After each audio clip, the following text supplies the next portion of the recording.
A year ago, I did a review on which tablet I thought was better. It was between the Nabi 2 and the Nexus 7. At the time, it was the only Nexus. Now we actually have a little bit more contenders. We have the Nexus 7 2013 edition, and we have the Galaxy Tab 3 for kids. Now, the way I'm going to break down this video is I'm actually going to create kind of two different sections, but within one video. So if you are not a tech-savvy person, that's going to be the first section. And then I'm going to basically declare a winner for the people who are not tech-savvy. And then for the people who are tech-savvy, I will continue the video, and I'll give you, if you are a tech-savvy person, which tablet you should buy. So let's start it off. So if you are a non-tech savvy person and you're trying to buy this tablet for a kid who is under the ages, let's say 8, then these two are pretty much your only choices.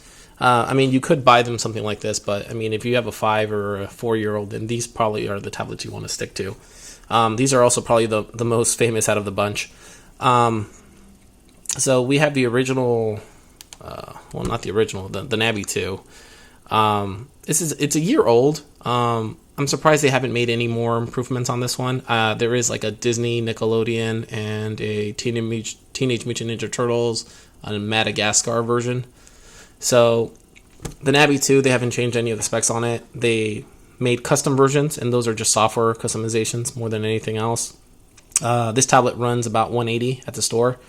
The other versions that I just mentioned cost you about $200, and the only difference is, from my understanding, is that I think it has more internal memory, and it just has more just exclusive deals with whatever brand you buy. So if you buy the Disney version, then it comes with certain Disney software in there. Nickelodeon, there's like SpongeBob and certain other software in there too. So here, this one is the Galaxy Tab 3. This is the newest one out of the bunch. I actually really enjoy this one. I purchased it about 2 weeks ago, and I've actually had a chance to just kind of mess with it. And one of the things I really like about it is that it has really good sound. It has a way better screen than the Nabi 2. So, see, as you can already tell, one of my biggest complaints on the first video I did with the Nabi 2 versus the Nexus 7 was that this had poor viewing angles, and it still does. The resolution is higher on the Nabi 2. It's a 1280 by 800 resolution, and for the Galaxy Tab 3, it's a 1280 by 600. But I believe this is an IPS screen because it has better viewing angles, and that's what allows you to see the screen from different views, and it not like this one that just you kind of just see shadows. So another reason why I prefer this tablet over the Nabi 2, and as you're going to be able to tell, this is actually my choice. If you are a non-technical person purchasing a tablet, just buy the Galaxy Tab 3. The reason why: the screen's better, okay? The port on this one uses a standard micro USB cable, so when your kid breaks their cable, which they will break the cable, especially if it's a kid that's under 4 and they're allowed to charge their own tablet. They shouldn't be, but you know, they'll still find a way to break it. It'll be cheaper to replace a cable that you can find in swap meets and indoor outlets, whatever. $5 maybe. This one, on the other hand, it's a proprietary cable, and it costs $30 on the Nabi store. I believe Amazon has them for about $10 now, but still, it's harder to find. Another thing, this tablet comes with the Google Play Store already installed. Okay, and before people start bashing me saying that there's a way to hack your Nabi 2 to have the Play Store, which I do. Again, this is a section that is for the non-technical people. So you could install that on this tablet, but what ends up happening is you mess up with the internal software of it, and when Nabi pushes out updates that say, hey, you know what, we added this feature, and it tries to update your tablet, it won't be able to do so because it notices that there's certain changes. I rooted and installed the Play Store 2 weeks after I purchased the Nabi, and ever since then I haven't been able to get one update, so it just keeps crashing when I try to do it. So again, for the non-technical people, you don't want to mess with that. You don't want to worry about things like that. They both have like this, it's called like a kids mode launcher. What that means is that it forces the kid to stay in this section. It doesn't allow them to do purchases. It doesn't allow them to mess with any setting like deleting stuff or anything like that kids can get into. It also doesn't allow them to go into the internet unless you actually specifically allow that application to go through. One thing that I like about these two tablets and that aren't on these is that because these are meant for kids, they already have the software in there to do time restrictions. So if your kid's only allowed to play on the tablet for 30 minutes a day, an hour a day, 2 hours a day, whatever the case may be, the software's already built into this, so you don't have to pay anything else. You don't have to pay for those features. On these tablets, though, you can download a kid's launcher and convert these into kid tablets, but what you'll run into is that the time restriction feature is usually a premium feature, which requires you to pay either a $5 monthly or a $60 yearly or a $70 lifetime subscription. So in the long run, it's probably cheaper if you need that time restriction to just buy one of these tablets. And again, my choice is this tablet here, the Galaxy Tab 3. Now, because you're able to use the Google Store, what that means is, and this is the reason why I prefer this one, the reason why that's so important is if your kid later decides to purchase one of these tablets, okay, or let's say your kid purchases, or if there's two kids that you want to buy the tablet for, if you use that same Google account on both tablets, so let's say you buy two of these, if you use the same Google account on both tablets, any game that you purchase on one of the tablets will be available for both of the kids. So let's say you have two kids that are under the ages of 7. One kid is good for the week, for their allowance. You give them $5 and you're like, okay, you know what? You can buy an app on the Play Store. If he purchases Fruit Ninja and let's say the other kid purchases I don't know, Where's My Water? Right, that's another fun game from Disney. What ends up happening is that because it ties into one account, both of the kids can play it. Okay, which is something that's kind of an annoyance when you're using like a DS or something. Like if you're one of those parents that you bought a kid a Nintendo DS, you know what I'm talking about. When you buy a game for one of the kids and a different game for the other kid, and then Kid A wants to play the Kid B's game, and Kid B doesn't want to let go because he's currently playing that game. Like you run into those kind of issues. So it's actually kind of cool that if you tie everything to one account, you can allow them both to play the same games and just pay it once. You don't have that ability on this. One thing that's also really cool about the Google Play Store is if you ever decide to migrate into the big boy tablets, you don't have to repurchase all your apps because the Google Play Store is the official store for the Android tablets. So it doesn't have its own proprietary store like this one. So any game that you purchase on here, you could only migrate to another Nabi. So whether it's the Nabi XD or the Nabi Junior or whatever, like you're stuck with just Nabi products. So that's one of the reasons that I believe this is the better deal out of the two. One thing that was a little annoying though is that the original Galaxy Tab 3 sported a 5 megapixel camera on the back. This one has a 3, and the original Galaxy Tab 3 also had a 1.5 gigahertz processor. It's a dual core. This one's a 1.3, I believe. So it's a little underclocked. I found that a little weird, especially since I thought it would be easier just to reuse the parts that they currently have for the Galaxy Tab for the Galaxy Tab 3 and just reuse it for here. And I can go through benchmarks and all that stuff, but that's a little bit more complex. This is pretty much going to end pretty much the novice version of this kid's tablet review. From now on, I'm going to go into stuff a little bit more complex. So if you're not a tech-savvy person, just end the film right now before you get confused. All right, so to continue on with my review, if you are a tech-savvy person, hands down, Nexus 7 2013 edition. This thing runs, it'll cost you $200 right now on Amazon. This one cost me $120 refurbished.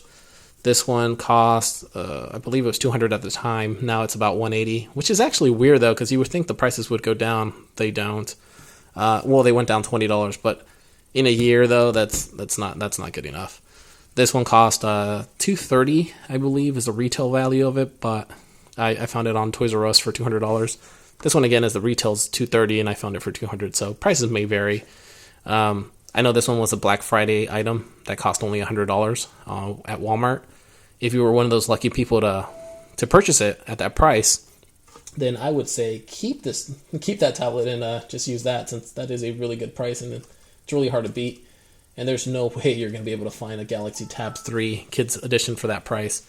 So, you know what? Since this is the technical side, if you guys are familiar with XDA, you might actually want to try this before dishing out $200 for this. But if you buy the original Samsung Galaxy Tab 3, there is a ROM that they extracted. So some guy that's way smarter than me went, grabbed all the software out of this one and made a one zip file. So if you flash it on your Galaxy Tab 3, the regular one, you can actually convert the software to be just like this one. Obviously, you're not going to get the bumper or the yellow out of it. It doesn't change the color of your tablet, but it does migrate all that. It does let you have all the software that's currently on this one. So if you already have a Galaxy Tab 3, you could just, flash the kids ROM on there and put a bumper on it and just kind of give that gift to your kid, and they wouldn't know the difference, well, besides the appearance and the colors and stuff. This one, in no circumstance will I ever recommend the Nabi 2 for anybody over any of these tablets. The reason is the proprietary store. Again, it's one of my biggest annoyances. But if you are one of those people that, because this is the more technical section, you could put the Play Store on there. It's just too much of a hassle. You can get a kid's tablet and try to convert it into an adult tablet, or you can just get an adult tablet and try to convert it into a kid's tablet. The only time where that wouldn't make sense is if you needed that time restriction setting on there, and you didn't want to pay for it, then again, I would be leaning towards these two, but it wouldn't be this one. Of course, it would be the Galaxy Tab 3. This is a cheaper out of the bunch. I mean, it has 16 gigs internal. This is 16 gigs internal. Both of these are 8 gig. If you do purchase either one of these two, remember you got to buy a micro SD card. This is a 32 gig that cost me $20 after tax. If you buy one of these Nexus tablets, they have 16 gigs internal, don't have a micro SD slot in them, but you would need to buy a case. So whichever one you buy, so if you buy either one of these two, you're gonna have to buy a micro SD card on it or for it. And if you buy these two, then you're gonna have to buy a case. The Nexus 7, in all aspects, beats any one of these, with the exception that it doesn't have the micro SD slot. Has a better screen, faster processor. These two are running Android 4.4. I think now it's 4.4.2, which is KitKat. These two are running, this one's running Jelly Bean 4.2.1 or 1.2. I don't even know. It's 4.1.2. That's right. And this one's running Ice Cream Sandwich at 4.0. When I bought this one, they said that we were going to get a Jelly Bean update. It's 4.1. That's not the case with the Nabi 2. If you bought a Nickelodeon version, a Disney version, or any of those other special versions, then you got the 4.1 update. So they just kind of left everybody that had a Nabi 2 hanging. Not cool. And okay, back to these. So if this is actually the tablet I'm going to be buying my daughter. This was a $25 case, so it protects it from her accidentally dropping it. Kind of adds the same protection that you would get with this, especially with this one. This feels almost identical to this. But you could buy similar cases for this Nexus 7, and again, it's a cheaper investment. This was $120 for a refurbished one. I know right now you can find a refurbished 32 gig on Amazon for $150. I just looked it up yesterday because I was looking into prices yet again, and it wasn't a bad deal. This one doesn't have a camera in the back, just so you know. This one does. Not that you should be using it to take pictures anyway, since it's a tablet, not a camera phone.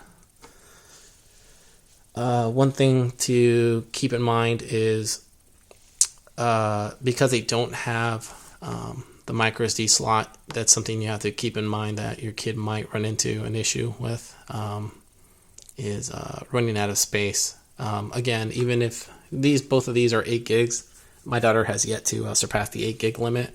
But even by adding the micro SD slot, there's so many applications you can't migrate into micro SD. So it makes it really hard to when you're running out of storage. It's better to have internal storage, which is why I prefer these two. Again, I understand kids aren't as picky about screen and how loud it is, like certain little things like that, like or how clear it is, like viewing angles. They don't really care about stuff like that. But when you have to make a choice between a Nexus 7 that is far better in specs, far better screen, far better sound than the Nabi 2, why would you want to limit yourself to the limitations of a Nabi 2 when you can have those better things for the same price? Because this one's $180. This one, I understand it's $200 right now. It's $20 more. I understand that. And then you would have to buy the case. But again, if the charger breaks, it's a $30 charger. Over here, you're not looking as much to replace the charger. Little things like that. I mean, take that into account. Also, remember, because it uses the regular Google Play Store, it has a lot more apps than the Nabi 2. All right, well, that's almost going to conclude this section. I mean, I gave you the reasons why I think this one's better. I mean, I can go through I can run benchmark tools and all that stuff. So it's actually I've already ran one. So this one's a 20,552. This one obviously is going to have it has a better processor, has a better GPU. This has 2 gigs of RAM. The rest of these devices only have 1 gig of RAM. This one, let me actually go into daddy mode. Let me not put in my password while I'm filming. And I'll show you the benchmarks for each one of these. So, where is it at? There. This one you can see my password since it's actually just a temporary password. 1, 2, 3, 4. So, details. Okay, so this one's 11,460. The reason why is this one's a dual core. This one's a quad core Tegra 3. Well, these three are quad cores. Both of these are Tegra 3s. This one's a Snapdragon S4, I think, and it's at 1.5 gigahertz. The resolution on this one, on the Nexus 7 2013, is 1920 by 1200. The Nabi 2 and the Nexus 7 are both 1280 by 800, and this one's a 1280 by 600. But anyway, so this one's a 13,469 for benchmark. This one's so it's an 11,460, a 13,469, and I forgot what this one is. 20,552. So it's something to keep in mind too. And since I have 2 minutes left, let me bring you the other tablet that you guys might be looking to if you have a kid and probably money's not a problem, is the iPad Mini. So the iPad Mini is it's a really good tablet for kids. Apple has a really good ecosystem. This is the original Nabi. Not Nabi. The original iPad Mini. This is not the Retina edition. The Retina edition is $400, way over any of these tablets. Double of than all of them. Double than. This one's the highest price one, and you can buy 2 Nexus 7s for a Retina edition. But if you don't have a limit on what the price of the tablet is, then you know what, go for it. It has a really good store. Again, you're kind of stuck to the same thing that these are when it comes to storage. Is what you get, what you pay for is what you get. So if you get a 16 gig tablet, that's all you're going to be able to put on there, 16 gigs. And these tablets are pretty good. It's just that they're not as affordable as these over here. I understand you can get these for about $300. It's still not worth it for me, especially for a kid's tablet. I would rather spend it on like a $200 tablet like these two and just kind of wait for them. Maybe when my daughter is 14 or so and she prefers the iPad, but really it doesn't matter as long as they can play their little kids games. Anyways, that concludes my video. So if you're a non-tech person, Galaxy Tab 3, if you are a tech person that doesn't mind messing with launchers and doesn't mind making those kind of modifications, Nexus 7, 2013 edition. All right, thank you, and bye.